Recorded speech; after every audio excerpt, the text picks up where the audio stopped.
带你追查事件真相，掌握政局变化。观众朋友，假日好，欢迎您持续加入新闻大白话，我是主持人谭英文。节目一开始来介绍今天的特别来宾，首先是资深媒体人谢寒冰，主持人好，大家好。前驻纽大使谢文吉，主持人好，各位朋友大家好，以及前空军副司令张延廷，主持人好，大家好。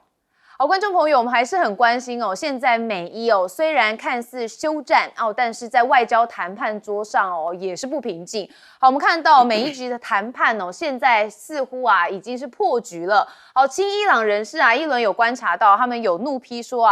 你美国根本不是来谈的齁。好，我们看到美伊的第3轮会谈结束了，现在要改磋商的形式来持续的谈判。好，原本美伊双方是在巴基斯坦有举行面对面的会谈。好，但是最新在当地时间的12号凌晨是暂时告一个段落。好，但是你可以看到，不管是范斯还是伊朗的国会议长，他们在双方谈论的冲突跟歧见都非常的大，所以谈判没有取得突破，最后就由专家团队持续以交换文本的方式来进行磋商。好，那大家看到这个就想说到底双方的歧见有多大呢？我们先看到伊朗主要开出的4个条件，第一个就是对赫姆兹海峡要完全的控制。好，第二个就是美方要支付伊朗战争赔偿，但是美国公司不能参与投标。第3个是无条件的解冻所有伊朗海外资产跟账户。第4个则是立即停止所有攻击，尤其是针对黎巴嫩。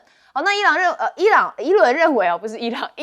为伊朗的第4点，或许美方还算有意愿，但是你说了第1点要对赫姆兹海峡完全控制，川普才不会要嘞齁。还有说美方要支付伊朗的战争赔偿，我们之前在节目中有谈论过了，如果美方真的支付，就代表是他们输了。也不可能。好，所以光这4个条件有2个就完全不搭嘎所以呢，问题卡在哪里呢？其实呢，15个小时的谈判说问题卡在最大的就是一个议题，赫姆兹海峡就是谈判的症结。好，美方当然是要求要立即的开放赫姆兹，但是伊朗是坚持说，唯有达成最终协议，他们才会开放这条关键的航道。好，所以美国跟伊朗双方总共谈的是21个小时，所以有21个小时3轮的会谈。好，前15个小时都卡在赫姆兹的议题上面。好，当然我们看到美方这次派的代表是他们的副总统范斯。好，范斯也特别有在第3轮的结束之后召开了记者会，宣布了坏消息。他说我们尚未达成协议因为伊朗拒绝接受我们的条件。好，那当然美伊的谈判破局，他就是范斯最终是丢了一个最终方案就离场了。他说美方在谈判当中已展现了相当程度的灵活性跟诚意，而且清楚的列出可以接受跟不可接受的条件，但是伊朗没有接受，所以双方的谈判是陷入了僵局。那他也特别讲说，这次的谈判没有办法突破核心的原因，也在于伊朗没有放弃发展核武，对这件事情做出了明确的承诺。好，那如果伊伦是伊朗的话，我也不会放弃因为核武对很多国家来说是一个非常大的武器。好，那当然伊伦补充一下范斯呢跟伊朗会谈没有达成协议之后，外媒报道说在当地时间的早上7点08分，是台湾的今天10点08分，他登上的是空军2号。离开了这个巴基斯坦。好，那当然伊朗的副总统就说美国代表如果以色列优先就不会达成任何的协议这是伊朗的第1副总统阿雷夫。他说，如果伊朗在巴基斯坦与美国优先的美方代表来谈判，很可能达成对双方都有利的共识。但如果面对的都是以色列优先的美方代表，就不会达成任何的协议。但是我们也看到就算这个协议当中大家谈的哇，这个风起云涌但是这个川普到底是怎么想呢？他自己说哎呀，是不是达成协议都无关紧要啦这个时候他又放话了，每天乱放话每天都是在那边话休所以你可以看到他突然又转发了海上封锁的文章是暗示这个威胁下一步说我们是否达成协议对我来说完全无所谓，因为已经赢了，我们在军事上打败了他们。好，那如果真的打败了，还需要谈吗？好，那当然美国的前代表也有警告。好，刚刚我们川普的这个说法呢，其实我们有截录了一段，我们带大家来听一下。We'll see what happens. Look, regardless, we win. Regardless what happens, we win. We totally defeated that country. And so let's see what happens. Maybe they make a deal, maybe they don't. Doesn't matter. From the standpoint of America, we win. One other thing that's happened. 好，那当然，美国的前国务院中东谈判代表米勒则说啊，伊朗是握有比美国更多的筹码，包含的是高浓缩铀跟对荷姆兹海峡的掌控，那宁可承受美以两军未来的攻击，那也会使得谈判陷入了僵局。好，那我们再看到就是啊，其实没有跟伊朗来协调，美国的军舰做了一件事情说11号他们穿越了荷姆兹海峡，说这次是战争爆发以来美国军舰首次通过这个海峡，而且没有跟伊朗协调，那当然是希望能够提升商业船只通行的信心。好，所以川普又讲话了，他说伊朗用来布设水雷的这些28艘的布雷艇都已经潜入了海底。那所以剩下的威胁只剩下有一些船只可能会误触水雷。好，那伊朗的国营电视台当然也有一些报道说，对于美国军船舰发布了警告，说如果进入了荷姆兹海峡，将在30分钟之内被攻击。好，说这个英党里头听到这个伊朗是曾经发出过2次的最后警告。好，那目前看起来这个美国军舰其实是已经掉头就走了为什么呢？彭博报道说在伊朗革命卫队发出威胁，而且向舰艇发射了无人机之后这艘美国的军舰才掉头返航，所以他们是有侦测到了这个伊朗这边有一些无人机的动作所以可能会有一些威胁性，所以赶快离开。好，我们还是看到了大家最关心的美伊第3轮谈判结束我们这个范斯无功而返所以已经离开了巴基斯坦。我们先问介大使怎么看？对，这个其实这个谈判叫还没有达到协议，我们还没有达到这个完整的谈判，双方还有条件互相没有接受，大概就是这样。这是谈判的第1回合接触，那这个谈判还在继续进行，只是就透过其他的管道再继续进行我看出来释出了很多影片，其实双方看起来这个外交谈判人气氛还不错对，双方都面带笑容，那个人神态都还蛮轻松的，尤其伊朗的谈判代表脸上也有笑容，我觉得这一点就表示说双方都有刻意要营造一种气氛就是说对这场谈判是非常重视的。那当然，这场谈判进行21个小时，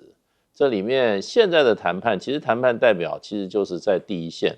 这个执行后方的命令，然后遇有这个他自己不能决定，就立刻打电话回去请示。所以这场谈判你可以看出来，基本上记者会的时候，那个美国记者就问那个范斯说：“你中间有没有跟川普总统联系啊？”他说大概10几20次都有，随时都在吧。他说我不只跟川普在联系我还跟军方的还有国安会的高层都随时在联系。所以我觉得这个就是谈判的，大家都在怎么样，在打一个很复杂的棋局双方在博弈那第1回合没有达成协议，这个我一点都不意外，我认为必然发生，因为这个戏一定要演，而且并没有说这场谈判破裂没有人宣告破裂，只是说还没有达成协议。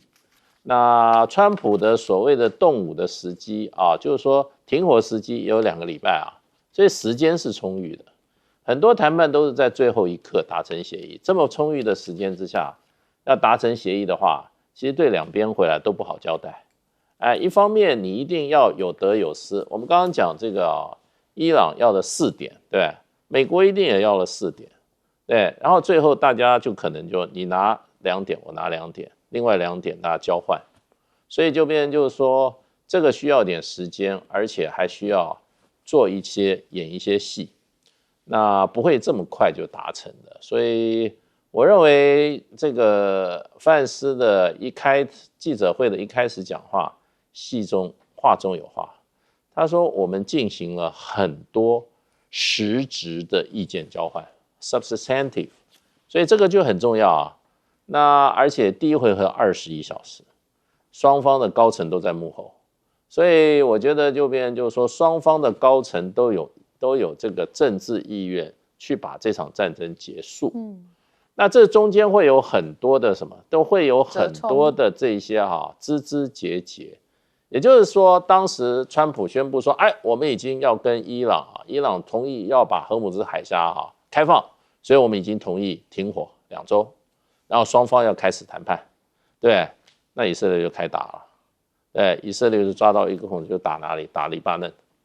打到最后是不是会影响这个大局呢？看起来没有影响，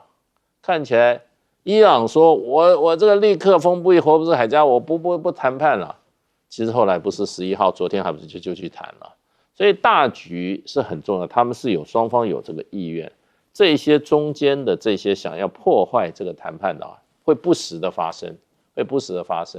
不过我觉得这个在还有一个时间还有一段缓冲时间来讲的话，双方也没有那么急的要达成协议，戏总是要演一演的。哎，你走到过程中，我要有一个过程，走一个很困难的过程。最后呢，打出来，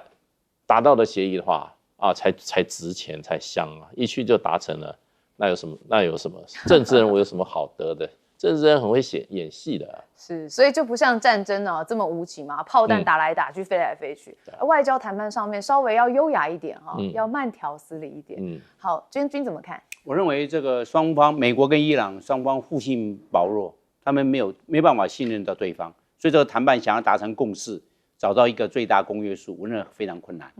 那军事上的话，美国又力有未逮。这个打了40天的这个伊朗战争，美国还没有把伊朗拿下来。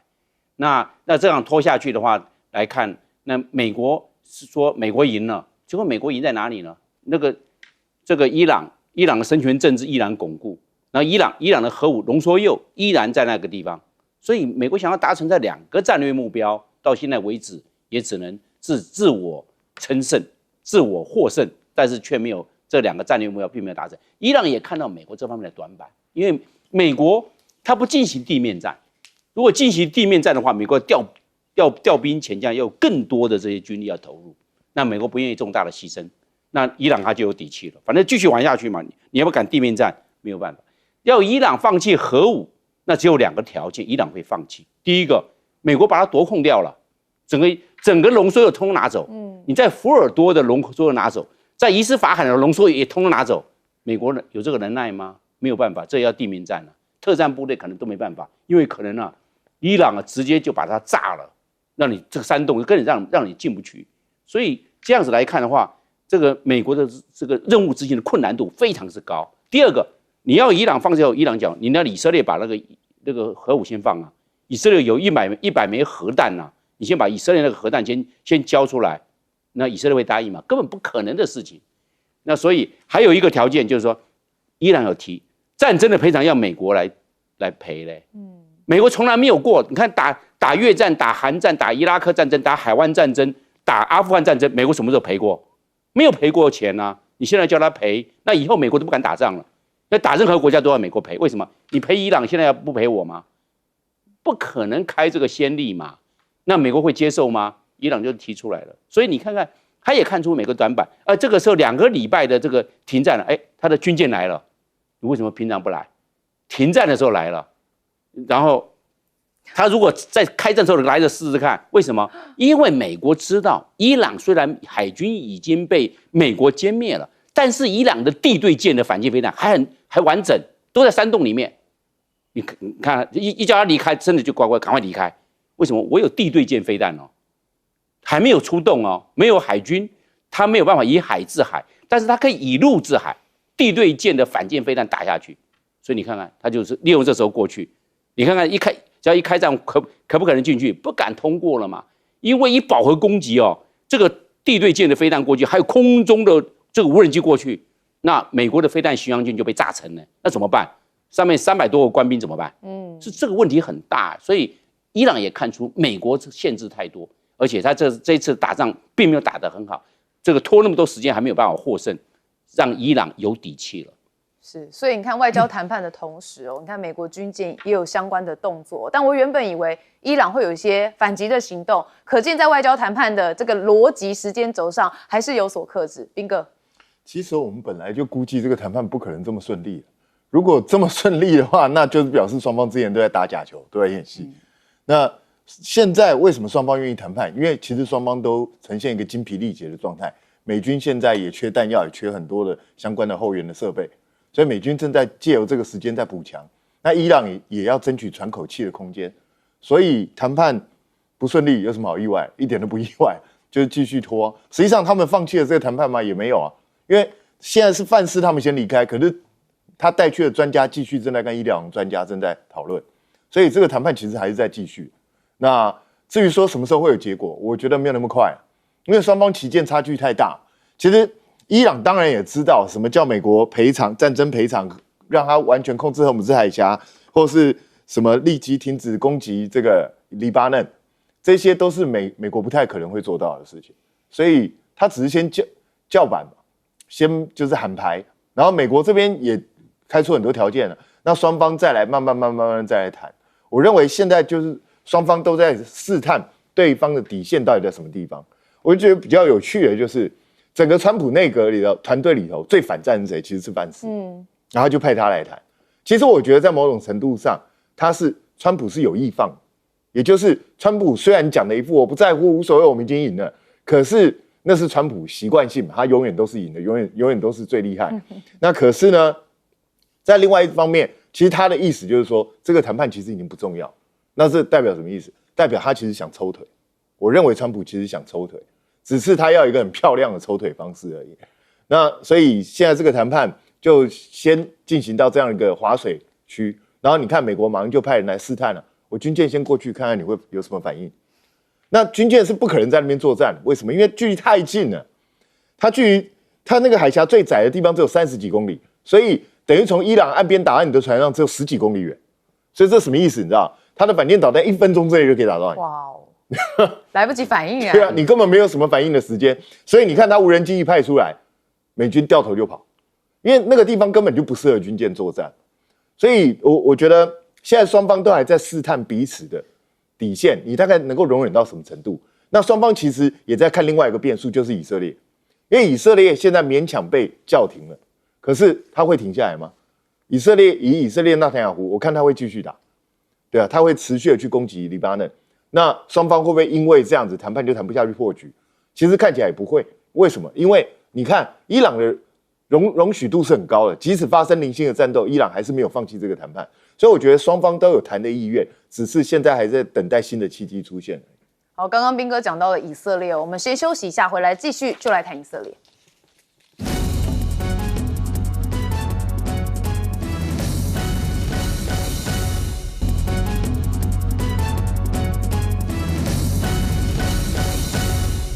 好，我们刚刚看到的是美国跟伊朗正在谈判当中。好，不过刚开始川普宣布停火之后，其实有一个地方持续的被以色列轰炸，就是黎巴嫩。所以现在以色列跟黎巴嫩之间呢，他们也要有一些相关的谈判呢，是说在这个14号礼拜二的时候，会在华府这边来进行谈判。好，那当然我们看到了纳坦雅胡啊，他还是有特别讲说啊，这消灭真主党是以离谈判的前提。然后他说呢，有提出2项的条件，一个是解除真主党的武装，第二个是达成可持续数代真正的和平协议。好，从纳坦雅胡嘴巴讲和平哦，一轮觉得这个就是摇头哦，对。好，那当然黎巴嫩总理取消了访美行程呢，说此前伊朗威胁称，如果真主党被边缘化，就会带来安全风险。好，这是黎巴嫩总理就说啊，鉴于目前国内的情况，他决定推迟前往联合国跟美国的行程。好，那当然在此之前呢，这个德黑兰也有警告黎巴嫩说如果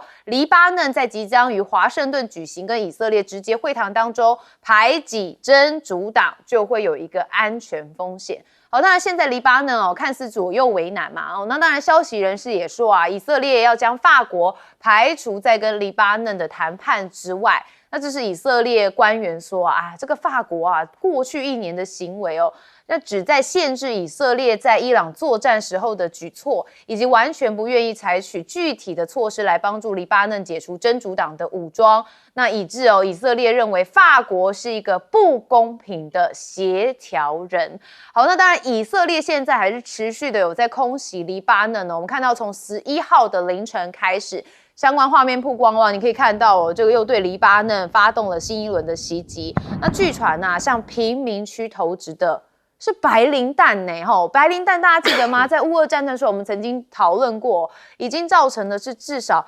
27人的死亡。好，所以刚刚一轮说的没错吧？从纳坦雅胡嘴巴里面讲和平，真的是再噗嗤不过了哈！你对平民区来投掷白磷弹，非常的残忍哦。好，那当然真主党说啊，有向黎巴嫩南部的以色列军队来开火。那以色列北部遭受到40枚的火箭弹攻击，也带大家来看画面哦。因为部分的火箭弹被防空系统拦截，但有一些还是落入了空旷的地带。目前没有人员伤亡的报告，但是北部的城镇10落米的一栋建筑物受损。那以色列国防军后方司令部也宣布对以色列北部的战时指导方针进行调整，也对集会的人数来进行限制。好，那当然，美国、以色列当然现在大家关注领导人到底的态度是什么？有人认为男人最怕就剩一张嘴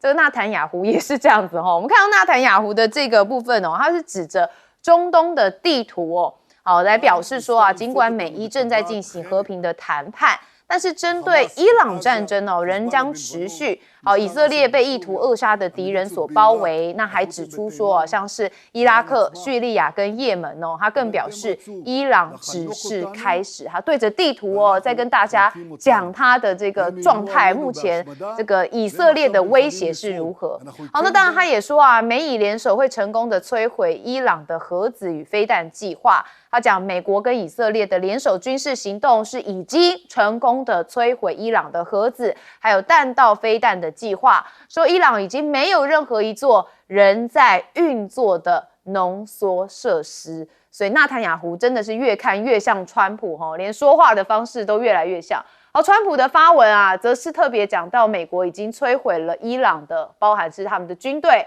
尤其整个海军、空军以及其他的一切说他们的领导阶层已经完蛋了。但是如果你听信假新闻，我们就会输。那现在美国的海军驱逐舰也配备了不知名武器的新型发射器，因为美军最近跟伊朗的冲突也凸显了像是无人机威胁的范围跟规模正在扩大当中。好，美国的海军驱逐舰卡尔 M 莱文号上面出现了一种新型不易辨认的一个发射器就是我们图上的这个我们把它放大来给大家看。好，美军正在探索多种方案，那以便在各种军舰上面整合成本更低的无人机拦截器。那当然就是因为无人机的威胁越来越大嘛。那当然美国海军呢现在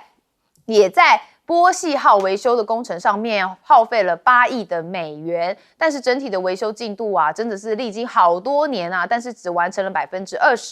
所以如果要完成后续的进度就是会把总成本飙升到30亿美元。所以现在美国的海军部长费兰他就说这个波西号的维修成本真的是非常高几乎等同于一艘全新的维吉尼亚级的前舰的65%，所以如果要继续烧钱的话，它绝对不会是一个明智的选择。所以看到现在美国它的这个武器也确实出现了一些状况那这当然在好几次战争当中，大家也越来越有这种感受。好，我们看到了以色列跟黎巴嫩在周二要谈判了，但是纳坦雅胡的条件看起来。这个我看黎巴嫩也不会同意你看两方的部分都在谈判但是谈判的部分真的是都有很大的出入跟起见。我们先问介大使。对，因为这个是川普总统施压，所以以色列还是要听川普。而且川普尤其对盟友来讲是更不好惹，惹到川普的盟友的话，事实上的话有时候下场比敌人还惨，所以川普还是有杀伤力的。那为什么会突然以色列愿意跟黎巴嫩政府谈判呢？那就是因为伊朗抗议伊朗说这个事情以色列攻击黎巴嫩，那个就是美国跟伊朗宣布说我们要停火了，我们要谈判以后，伊朗就猛攻以色列就猛攻黎巴嫩。他打黎巴嫩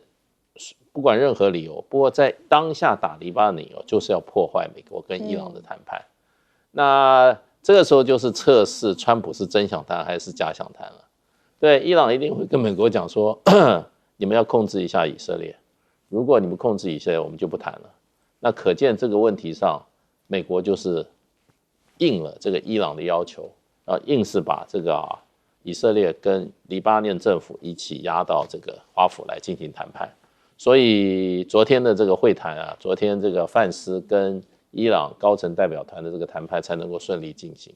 可见在这个问题上，川普是把谈判放在以色列的立场之上，所以就变成就是说，以色列也不得不从。当然，内塔尼亚胡讲什么，我觉得他有他自己的目的，他有他眼下的目的，对不对？那中期的目的、长期的目的，为他自己，也同时也为以色列，其实也更为他自己。不过就以色列来讲的话，这个国家的生存基本上就是战争，这个国家的长远发展也是战争，因为2次大战结束的时候根本没这个国家，他如果不靠武力的话，他连现在那2万平方公里的国土也不会有，所以每一次战争他就扩大国土。这一次他已经在黎巴嫩的这个南部，也是以色列的北部，把所谓的缓冲区往前推了40公里啊。这些缓冲区以后就是以色列的国土。以色列过去很多就是从缓冲区进入国土的，现在约旦河西岸，对，这些是照这个联合国的协议，约旦河西岸应该是巴勒斯坦国的领土，可是以色列就在那边设立屯垦区，然后屯垦区说我不安全，受到当地居民巴勒斯坦人攻击。废话，你跑到人家家里搞屯垦区，然后呢，因为我要把我屯垦区扩大安全，我就要往外推20公里的缓冲区，就屯垦区就越来越大。所以这个是以色列国家，我说生存也好，它还有发展，它的发展的唯一的选择就是战争，就是从旁边的国家的领土里面瓜分，把它瓜分过来，蚕食鲸吞。所以呢，这次我觉得就是说，他事实上的话，内塔尼亚胡是真到踢到川普的铁板了。川普说你不能再打了，当然小打可以，你像上次10次攻击10分钟，100次攻击，就造成了300多人死亡，将近1000人受伤，大屠杀，对，所以那个是几乎让伊朗说我不谈了，那是川普绝对不愿意发生的事情。那另外一看，我是前一阵子看了一个报告，就是美国的核子潜艇为什么维修这么贵，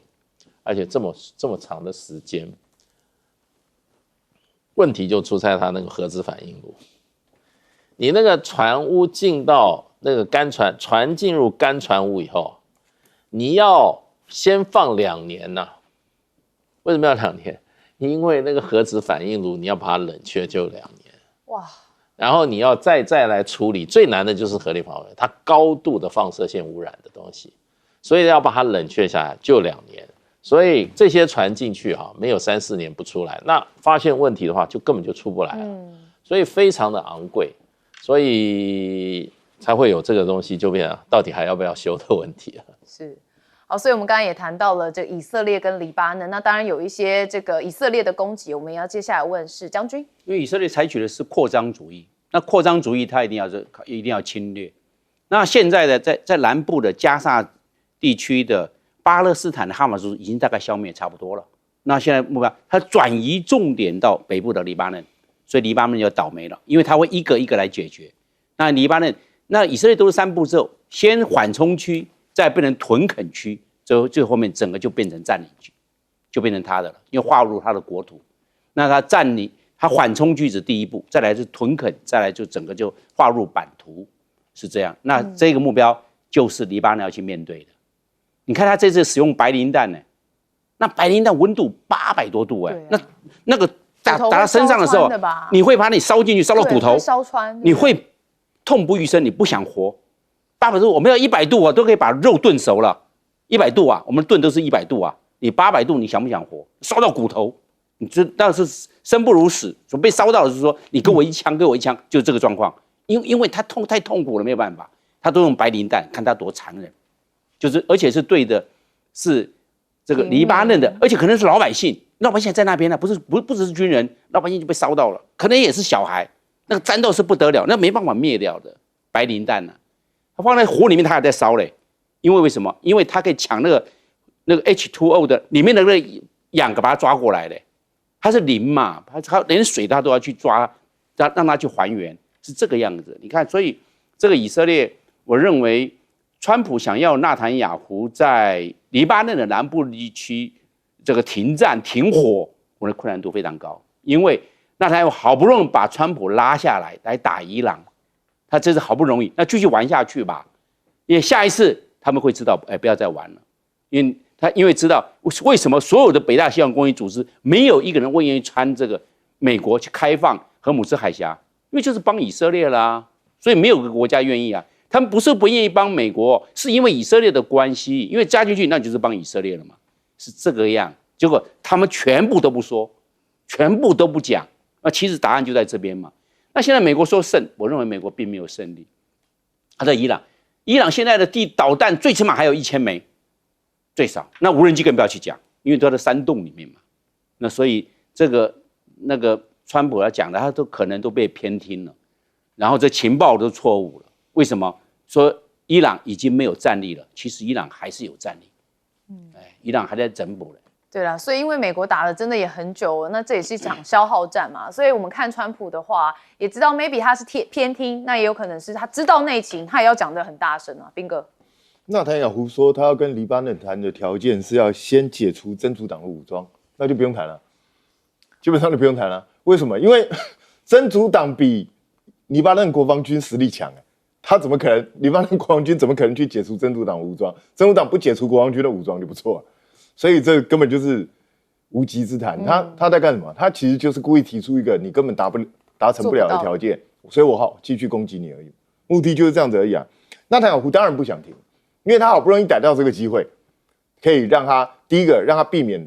去面对司法的这个对他的这个裁处，那另外一方面又可以让自己变成这个拓展疆土的英雄，他为什么不做这件事？所以他不会想要让这个战争停下来。现在就看川普有没有办法拉住纳坦雅胡，让他不要再暴冲。可是这个纳坦雅胡一定会想尽办法，找尽各种方式，因为其实以色列人大部分还是支持他的。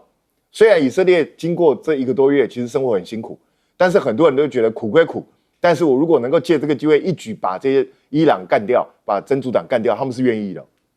所以在这种状况下，我觉得这个战争本来就不是这么容易结束的。那纳坦雅胡说他已经解决了伊朗的这个核设施跟导弹计划，那你不是就应该停战，对不对？正常来讲不是应该停战了吗？那你为什么不停战？所以他还是不想停嘛，因为他就是要达成他的目标，他希望最好能够把伊朗这个政权全部干掉，因为他知道如果不趁这次干掉伊朗，只要等到伊朗休养生息之后，他回来会更让以色列头痛，因为这一次的战争已经凸显一件事情：美国跟以色列的高科技防空武器对伊朗的这些低成本的无人机跟导弹，他们非常划不来。你打久下去不是个事儿，所以美国现在也在赶紧要研发一些新的拦截无人机、拦截导弹，而且很便宜的东西才能够对抗它。所以美国现在也在加紧测试。但是问题来了，美国现在有没有这么多的能量？然后习惯于使用高科技武器的美军，是他能够接受相对低科技的东西吗？这个就是难题了。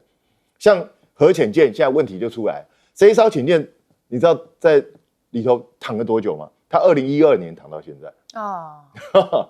他本来2020年的时候，那时候传出来说，美军终于想办法挪出了3亿多经费，可以开始维修了。结果一修，又2020年到现在又6年，就越修发觉问题越大。为什么？因为一直在拖延，一直在拖延。理由很简单，不是真的很难修，而是因为美国的顺序是这样：它第一个战略武器就是航空母舰跟那个导弹潜舰，这些是最先要去切割核子反应炉去维修。那这个是攻击潜舰，就会摆在比较后面的顺序，所以他就一直拖到现在干脆不修了。好，我们休息一下，马上回来。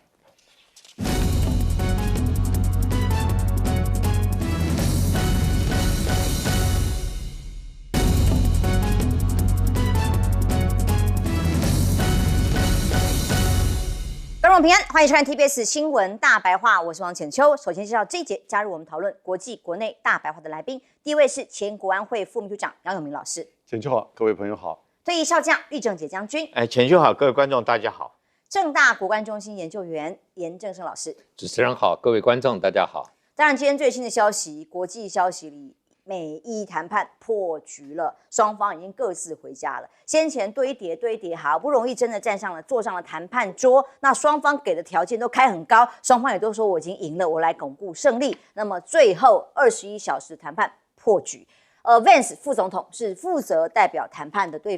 方哦，他说，尽管双方多轮的实质讨论提出了最终他认为已经是最佳方案，美国给你可以最好看的这个结果了，但你们伊朗还是拒绝，尤其是一个关键核心是核武发展，他没有办法做出明确的承诺。那 Vance 说，我们带着一个非常简单的建议离开这里哦，我们是最终也是最好的建议的意思，就是说这个是底牌，我没有办法再让。所以你要接受就接受，不接受就拉倒哦，是这样一个姿态的。但伊朗的说法是，由于川普美方贪婪跟野心，所以双方没有达成协议。那么伊朗发言人还曝一些面谈的细节，呛哦，是美国在背信弃义。多项的议题里头包括了荷姆斯海峡啦、核问题啦、战争赔偿啦、解除制裁啦，还有全面终止针对伊朗地区的区域战争，也就是所谓的停火，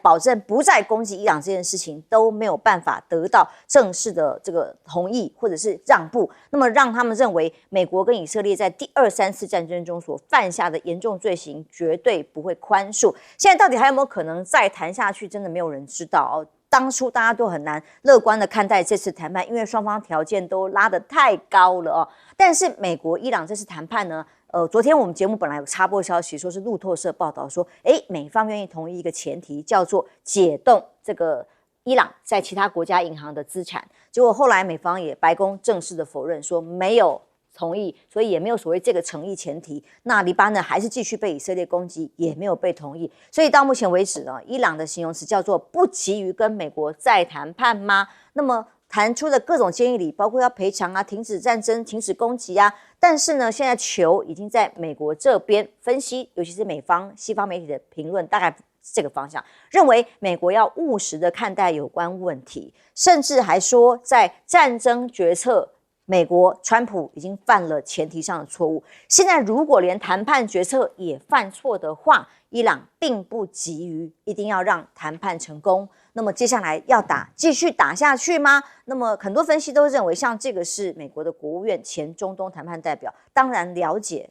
中东。Miller 说，德黑兰呢还是有很大的4张王牌，有高浓缩铀，实质掌握荷姆斯海峡。伊朗的政权已经在这个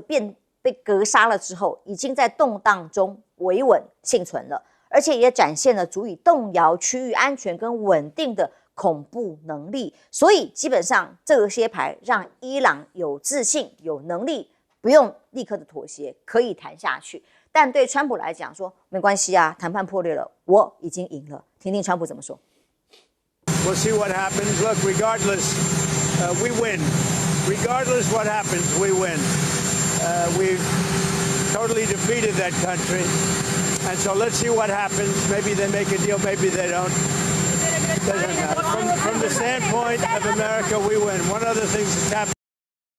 We win 永远都是赢的川普啊，已经赢啦。那已经赢了，就不用担心谈判的结果。所以接下来看美国那怎么做呢？是要离开了呢，还是更布局更多？直接毁灭性的攻击伊朗呢？因为在谈判之前，我们就已经看到了美方在军事调度上面呢，持续向中东部署兵力。那各种的部署都告诉大家说，我如果谈判不成功，我就要动手啊。那卡达也第一次曝光了美军在乌代德基地遇袭的画面里头，看到美军基地被攻击，其中的更多的追踪导弹相关的这个设备都受损严重。那么到底是谁没有牌？到底是谁赢了呢？杨老师，美国当然是输了。美国在战争战略上是军事战略上是输了，美国在政治外交层面也输了，而且输大了。美国在军事战略层面，第一个，它没有造成伊朗的政权更替，真的没有。你把哈梅尼杀了，但他儿子接替，而且更强硬。美国没有造成就是伊朗的军事的失败或投降，他还是很坚韧的在那边逼着你反击耶，不得不坐下来跟他和谈。美国没有造成伊朗整个就是失去区域的控制，它在这边的抵抗之湖还是很坚硬的存在。虽然以色列对真主党的攻击也已经接近第2个加萨，美国也没有使得这个区域的大国的力量退缩。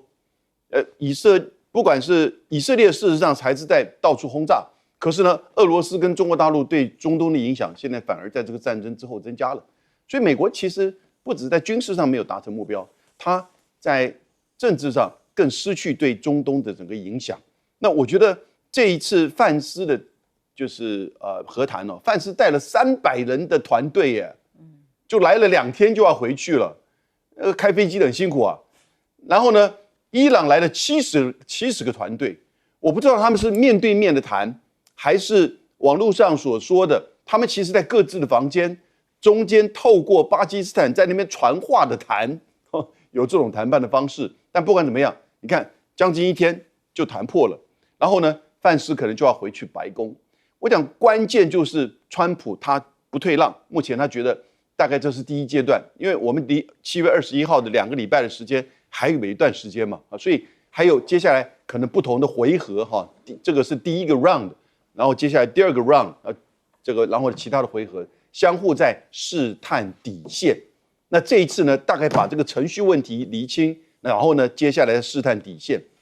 范斯我个人觉得不太适合真的主导这个谈判，虽然他其实是伊朗这边比较能够接受的，那因为其他的人都没有什么可信度，因为范斯在考虑到他自己的未来的政治的前途啊，他怎么可能在一个他主导的谈判当中，他去接受伊朗的条件？虽然他可以说这是老板川普的意思，但川普翻脸跟翻书一样，就这个范斯这边答应的。就个人而言哦，范斯绝对不会让这个谈判有太多的进展。虽然他其实觉得他必须要谈判，那我也觉得他跟川普大概也担心他们的金主们会不高兴，你退的太多了。还有呢 ，MAGA 的支持者会不会担心？可是关键是，基本上伊朗有3大优势，正如这位美国的，就是前中东谈判代表已经指出来。第一个优势，它有地缘上的优势，它在一个高原堡垒上，然后呢，美国没有办法去打全面的战争，地面战争，这美国现在不会做，所以大家放心，真的战争再起，很可能相互的可能在彼此交换一下飞弹跟无人机，但是呢，夺岛或者是地面战争、全面战争，那如果要发生，老早发生了。那第二个，伊朗的优势呢，就是它有这么多有效而且准确的弹道飞弹跟无人机，而且真的有用啊。那目前据称它还有数千枚弹道飞弹，那有一些可能重要型号的，比如说重量级的打到以色列的核弹基地的，它还有一些。那第三个它的优势，它就是掌控赫姆兹海峡。那真的没办法，赫姆兹海峡最窄的地方33公里，从哪里到哪里呢？从台北火车站到桃园火车站，差不多33公里，可能再近一点哦。这样子的距离，其实你根本不需要什么大军的这个整个沿线的控制，或者是这个占领岛屿，你有一定数量的飞弹就没有船敢经过，所以美国也没有办法去做怎么样的护航。所以这3个因素使得我觉得伊朗在这一次的情况之下，美国不愿意也不敢打全面战争，因为会损失太大，不止美军可能会失败，整个国际的能源经济也会落陷。因此呢，伊朗就有一点以逸待劳就等着你看，我们看第2回合、第3回合你接不接受？我个人觉得他现在在核武上是愿意退让，但是他要保持浓缩铀。然后呢，他在赫姆兹海峡的航行上，他愿意退让，但是不是回到2月27号以前，而是呢某种程度伊朗的掌控，甚至收费。以后就叫做这个德黑兰收费站或者是说伊朗收费站。如果你这些船只要经过的话，那当然联合国海洋法所规定的国际海峡的相关的规定那伊朗说没有这回事了，因为你都打我人，都战争了，我不会这么做。那因此呢，伊朗还要要求什么呢？他要要求美国要解除这些制裁还有这些冻结的财产。那我觉得这个容易做得到，那这是美国愿意让的。伊朗要求美国要做战争的赔偿，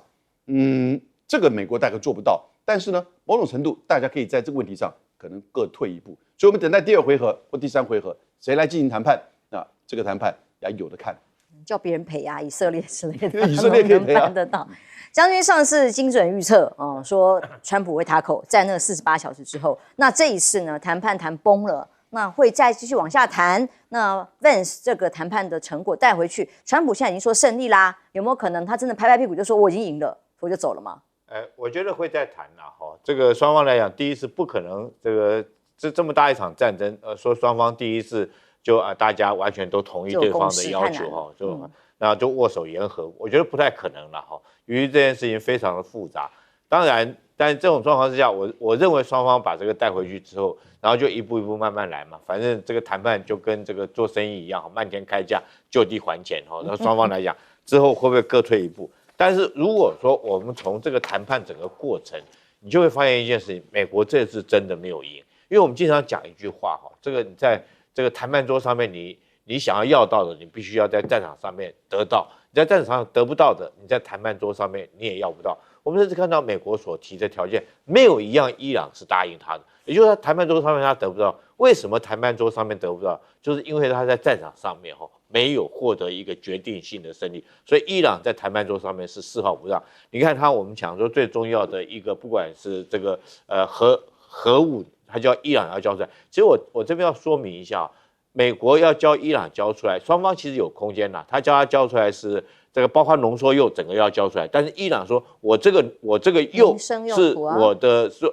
作为发电用、民生用的，不是拿来做核武器的双方来讲，这有认知有差。那第二个，我们讲到在荷姆兹海峡，这也是双方争议一个焦点。美国说你必须要完全开放，但是伊朗说这个荷姆兹以后海峡就归我管所以在这双方都没有这个达成一个共识，可见的双方谁也没有赢，谁也没有输。那是不是在战场上面也是如此？那我觉得伊朗在这种情况下，它这个关键的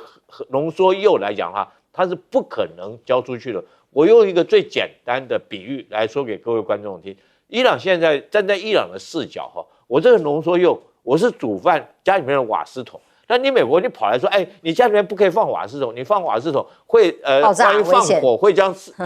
周边的邻居烧掉，所以你要把瓦斯桶这个交出来。不但美国跑去叫人家要把瓦斯桶交出来，还拿着枪去逼人家。那你想想看，伊朗在这种状况下，他唯一自保就是这桶瓦斯嘛。你跑到我家来，我就引爆，到时候我们这个玉石俱焚伊朗现在是这种想法。我如果交出去以后，不是予取予予吗？更危险。那美国更有意思的讲一句话，他说：“你把瓦斯桶交出来以后，你要煮饭我煮好给你吃，我给你必要的这个铀原料，让你可以做核能发电。”但是伊朗会心里想说，那你如果哪一天说翻脸，你不给我这个铀的话，我的能源完全掌握在你的美国手中，我根本就不可能信任。怎么可能？但是更糟糕一件事情这个就伊朗的角度，这个强盗不但拿着枪逼着他把这个瓦斯桶交出去，还跟他这个川普还讲什么？这个你们家那些金银财宝，就是那个石油都归我的，因为我是战利品，我既然打赢了，你这个8000亿桶的地底下的石油都应该归我来采。那不是明目张胆跑到人家家去抢劫吗？然后说人家家的东西都是你的战利品，所以我认为这场谈判来讲，破局是我们意料之中的啦。但是我个人认为，说是这个所有历史上面所有战争到最后都有结束的一天那当然双方来讲，现在我们如果说按照这种方式来看的话，美国提的伊朗没有答应，伊朗提的美国也没条件，也没有同意那是不是两个国家在谈判桌上面谈个这种情形？就很明显的是在战场上面彼此到目前为止都是打得这种精疲力尽所以互相都不答应对方条件。那我想说之后有可能再谈，那大家后续我们再观察会不会再各退一步然后取得一个这种共识达成和平的协议。杨老师，我想第一个范斯当然是被这个伊朗比较信任的美国的这个谈判的对象。但是范斯也大概也会考虑到，他今天到这个伊朗谈，如果感觉上面他让川普不太开心，他也很麻烦。如果让大家觉得说他顺利谈成了，然后结果对他的选举可能不一定有利的话，他也不愿意谈成我觉得这个是范斯比较尴尬的地方。但是根据我们从这个半岛电视台他们的新闻来看，就是伊朗最主要反对这个谈判会破裂的原因是说，好，之前我们提出了很多的条件啊，包括这个浓缩铀的问题。那浓缩铀的问题，军事核武的，那大概伊朗愿意让步，可是好像美国还要求连我们讲说医疗用的都要逼着不能有啊。那所以让伊朗会感觉到就是说，哇，你跟你刚开始讲的那个条件又不一样了。哦，我觉得这个就是川普认为说，他谈判的时候啊，就是可以随时改变他的新的条件。那对于伊朗这种国家来讲，我今天跟你坐下来谈，我们原先同意要谈的东西，应该就是按照那个剧本来走。结果你忽然又多出东西，当然会造成谈判破裂。但是根据我自己做非洲研究，很多的战争，内战也好，或者国际冲突也好，都会有这种谈判嘛，啊，然后希望能够先停火。所以我跟我的学生在讲，我说他们天天一下换一个国家，所以你那个首都全部都记得了。所以一样啊，巴基斯坦伊斯兰曼巴德这边，然后大家可能会就记得这个，以后再换另外一个土耳其啊安卡拉，大家可能也会记得。大概这个，如果你从美国官员透露出来的，说2015年奥巴马谈那个好久才谈出来的，哦，你们现在川普以为像做生意一下就可以谈得出来吗？没有这么快的。川普不能用做生意的方式来看政治谈判，我觉得这个是一个不是长期在政治圈、外交圈的，外交圈是多有耐心的在谈一些事情，然后川普是一个做生意，马上就要有速战速决，要有结果。我常常笑，他们就是那个叫做立竿马上要见影，对不起，没有那么快的啊。那你要是要求伊朗能够做出什么东西，我觉得太不切实际。那今天看起来这个结果，我觉得也蛮正常。那川普现在最大，他不管他怎么讲说他赢了啊，但是我觉得最重要一个就是战争之前，我们讲说，如果说打完战停了，然后回到战争之前的状况，那就是双方都没有赢嘛，啊，就是回到战争之前的状况。可是现在有一样东西就不是战争之前的状况了，就是荷姆兹海峡，荷姆兹海峡，对不对？你今天川普在这个之前，伊朗有控制荷姆兹海峡，有封锁吗？没有，现在忽然有，而且还在那边又透过封锁荷姆兹海峡，可能还收益啊。那我觉得这个是你美国就这一点就输了。你说，他战争之前他就是对黎巴嫩真主党对这个也门的这个胡塞组织有支持，现在还是一样，那这也没特别的改变。那他的这个飞弹还是打得蛮远的。这个也大概都差不多，但是你多了一个荷姆兹海峡，你就是输。所以川普，对不起，你再怎么吹牛啊，我觉得大家平常观察的人会看，你大概真的像主持人一开头讲的，搞不好没牌了。川普赢了吗？光是越打越寂寞这件事情，身边都没有朋友、没有战友要帮他之外，连以色列都管不住了吗？打了个电话给纳坦雅胡，说叫他自制一点。不过说真的，看到这当中川普的用语的时候，我都还觉得已经是他对所有人最客气的一个形容词哦。那因为呢，纳坦雅胡已经公开在宣布他也胜利了，因为成功的摧毁了伊朗核子跟弹道飞弹计划，伊朗已经没有任何一座仍在运作的浓缩设施，那不是就已经不需要在伊朗在谈什么了吗？那因为川普打给纳坦雅胡那个电话用词真的很委婉很客气，他致电纳坦雅胡，要求他在每一周六巴基斯坦展开高风险谈判前，成为一个有帮助的合作伙伴。当然有些用字遣词都还蛮客气了，我已经跟他表示希望他能够低调一点这种形容词。纳坦雅胡则是说，鉴于黎巴嫩一再要求跟以色列展开直接谈判，所以我昨天就是你们要我谈吗？一直来拜托我吗？好，我已经指示内阁尽快启动跟黎巴嫩的直接谈判，马上应该是明天后天就即将要在美国来国务院这里来双方来谈。但纳坦雅胡说，这个要停火的谈判条件，因为虽然两方都说你如果不停火你继续打黎巴嫩，我就不跟美国谈了，就最后还是坐上了谈判桌，那也后来不欢而散。那因为以色列还继续打呀，那他甚至讲，如果我要去美国谈，我也一样继续打，我没有要谈停火哟。所以呢，唯一的条件针对黎巴嫩政府有关启动直接和平谈判的建议第一个是要解除真主党的武装，第二个要达成可持续好几代真正的和平协议，然后消灭真主党。这种谈判都是已经把底线拉到根本没有可谈性哦，把这个筹码全部用掉的概念。所以内塔尼亚胡非常的强硬，他甚至在国营的媒体相关上面的画面直接指着中东地图，看到这个画面啊。中东地图告诉大家，尽管美伊还在进行和平谈判，那战争还是会继续，还要继续包括打黎巴嫩或是对伊朗的攻击跟冲突。他说，以色列已经被旁边这么多红色区域，这么多的国家团团的包围住了。我们是为了要生存而战啊！那以军打击的对象200多个黎巴嫩真主党的目标，他说会继续打基础设施。基础设施打的是什么？是平民老百姓的住宅、住所，或者是真正民生在使用的物资跟设备。所以他还是继续打，所有的画面通通一直出现在世人的面前，被形容叫做种族屠杀了吗？哦，这个像黎巴嫩真主党使用这个 FPV 也是回击，但是呢，现在在黎巴嫩南部的一栋有以色列士兵的房屋，画面上公布出来也一样被打的算是也继续在被攻击当中，双方完全没有停火的迹象。但是呢，指控以色列不断的空袭，造成黎巴嫩现在伤亡人数是快速攀升的。我们昨天节目上还讲1000人，现在已经快速攀升到2000人的这样的快速的数量，2000人的死亡，6436人的受伤，表示这个战事扩大的攻击有多么的大。甚至黎巴嫩部长，这里卫生部是表示呢，连这个攻击军方的地方设施呢，连救护站救护人员都打，以至于造成了很多医护啊、平民老百姓啊，通通都受伤了哦。黎巴嫩公共卫生部还公布了这个所有的最新消息之外，已经指称这个就是种族灭绝。而美国的芝加哥大学的政治学教授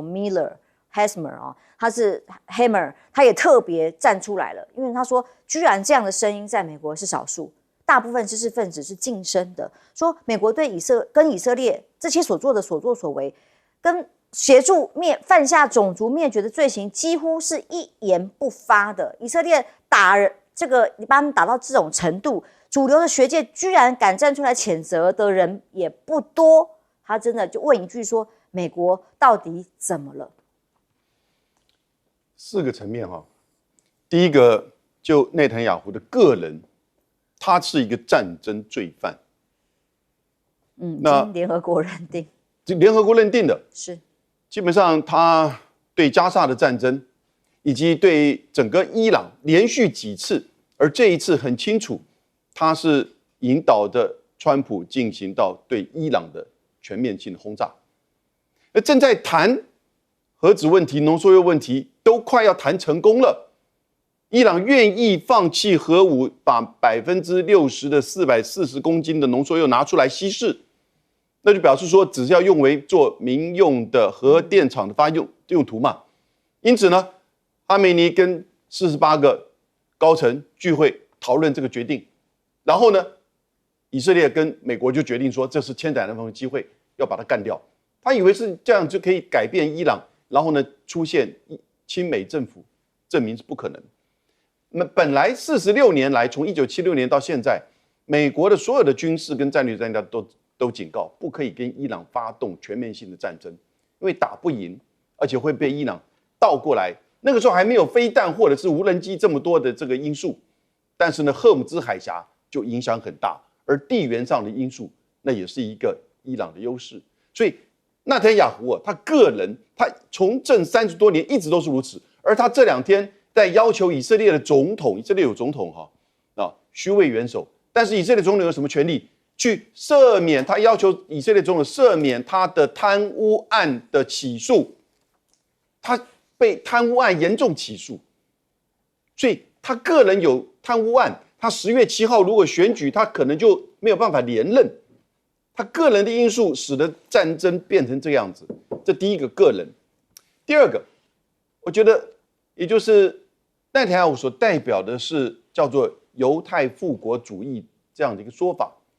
基本上就是大以色列，尤其是针对在以色列对以色列有威胁、有这个挑战的，从过去的几场的中东战争到过去这20年，主要都是针对伊朗为主的什叶派跟伊朗民兵、叙利亚然后真主党以及青年军或胡塞组织，现在那就是他所画的那张图嘛，他所显现出来的那张图。因此你现在看到就是整个犹太复国主义其实我觉得走偏方向了，因为有些人认为犹太复国主义就是锡山主义就是这个所谓的就是整个美国认为这个上帝的意志，所以在美国如果反犹太复国主义就是反锡山主义，就是反犹太，现在这种说法就被人家否决了，但很多人不敢大声讲，因为有第三个因素，什么因素呢？那就是有非常强大的以色列游说团、金主团对于选举，然后对于西岸的政治人物跟媒体自己掌控的媒体，自己掌控的这些所有的这些企业，一个赌场的这个老板捐了数亿美元给美国的共和党，那他就是要支持犹太复国主义。然后呢，你看到第四个因素是什么因素呢？我觉得其实很重要的，整个回过来看，以色列跟内塔尼亚胡也不就是一个西方的棋子吗？这几十年来，也就是放在中东地区对抗整个穆斯林或至少是什叶派、波斯为主的一个棋子，然后在这边让中东分化，让中东陷入战争。但是中东又掌控了能源，所以呢，就整个大军进入。现在你终于把那个潘朵拉盒子打开，也就是你打了伊朗，现在怎么办？以色列根本是西方在中东在穆斯林的一个棋子，在打一场长期数十年的代理战争。所以现在是棋子倒过来控制了美国吗？那么因为以色列现在对于黎巴嫩这种攻击跟轰炸已经是灭绝式的攻击，那个人数快速攀升到现在2000多人死亡，6000多人受伤，还要继续打下去，他扬言不停火呀。以色列这个国家他赢了战术，但是会输了整个国家的命脉。第二个，我觉得纳坦雅胡现在明显将他自己的官司跟国家的战争机器绑在一起。为什么我说他赢了战术？确实是如此。我们看他这个从中东5次的战争到最近这一次他去攻打黎巴嫩然后甚至于这个攻打加沙地区的走廊那当然他战争他是战无不胜了。可是你要知道，你这个国家以色列这个国家，当初大家是因为同情你，在二战的时候被这个纳粹所屠杀了嘛然后在这个全世界流浪了2000年，让你回到这个土地上面，其实这个土地也不是你的土地，这原来平常讲人家是巴勒斯坦的土地，然后你硬说是你的土地，你在这个地方让你建国，你建国之后你不好好跟这边的这种民众大家能够和谐相处，你反而在这边这个施展你的拳脚，这边一下子对这个种族，对加沙地区也是种族灭绝，对北边也是这个残忍无比的屠杀甚至于对远方的伊朗你也不放过公司，拉着美国去帮你打。那试问一下，一个这种民族短期之间，你可能在军事上你可以借着你的军事强权获得胜利，但是长期来讲，我觉得这次尤其是说纳坦雅胡对加沙地区的种族灭绝的行动，甚至于这次对这个黎巴嫩南边的这种战争的行为我觉得已经让全世界的人对他的这种当年在犹太被屠杀的那种同情心已经耗光了，已经耗光了。第二个来讲，这个纳坦雅胡为什么现在急着要继续去打黎巴嫩？因为如果说战争一停下来，那极可能这个官司法庭就恢复开始作业。在法庭开始恢复审理的时候，第一个就是纳坦雅胡会不会他的这个腐败、贪渎、诈欺等等的案件被审查的话，官司如果说判下来他有罪的话，就必须要去坐牢。所以纳坦雅胡现在很明显了嘛，他借着不停的打仗，让这个法庭没有办法正常来审理。但是你要知道，我觉得这次以色列确实是踢到铁板，以前他可以所向无敌，但是这次我觉得他踢到铁板。为什么呢？第一个，你看他对伊朗来讲的话，跟以前的战争形态是完全不同的。以前他凭借着强大的地面的这种战车部队，还有这个很好的战机美国提供给他很好的战机，在中东这个地方包括周边的国家了，包括埃及、这个叙利亚这些国家是打遍天下无敌手。